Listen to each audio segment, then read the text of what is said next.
Did you know in one match of volleyball, which is 2 to 5 games played at 25 points each, a setter will run 2 to 3 miles? Today I'm going to give you a brief course on how to properly set a volleyball. When you think about setting a volleyball, the first thing that should come to mind is the use of your hands. The correct form to use your hands is if you start with a small triangle with your fingers spread out, separated about 2 inches. This is where the volleyball will sit on your fingertips. And you'll want to always keep the volleyball right above your forehead. That way you have the most control when you're extending your arms or pushing it back. This is what it would look like. If the ball came down, I would slowly drop my wrist and extend. This is what it would look like from below if you were looking at somebody setting a volleyball. You can see the extended triangle, and you can see how they have good coverage over the whole volleyball, only using their fingertips, and they have gaps everywhere else. If you're setting a volleyball, you would rather use your hands like this lady, so she has it correctly above her forehead and she's covering the whole ball, rather than digging the ball, which is using your platform or your forearms to pass the ball. With this, you don't have as much control as you would if you would use your hands above your head.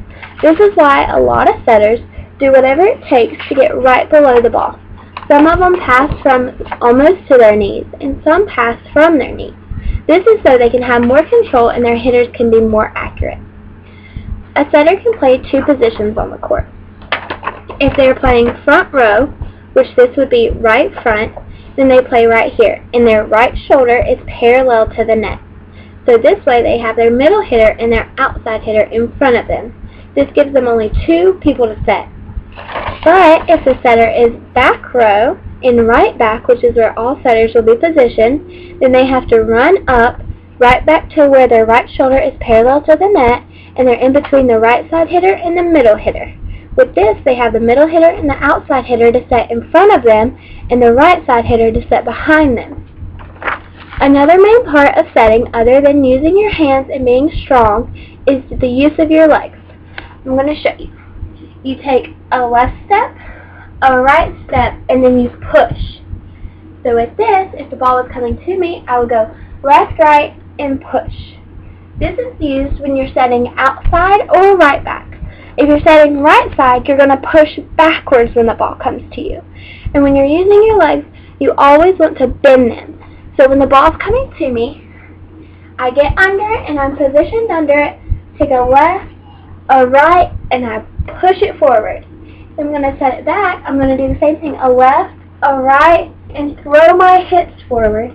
That way I can get more power into the ball and the ball goes farther. With this, it really helps to be controlled. One way you have to always stay controlled is being square to the net with your right shoulder to the net. This helps you not set the ball too far to the right, which will put it over on the opponent's side of the net, and it also helps you not to set it too far back so your hitters can't get there. You also want to keep a very strong base with your legs and keep it very stable down there, and you want to keep your legs strong and always using it.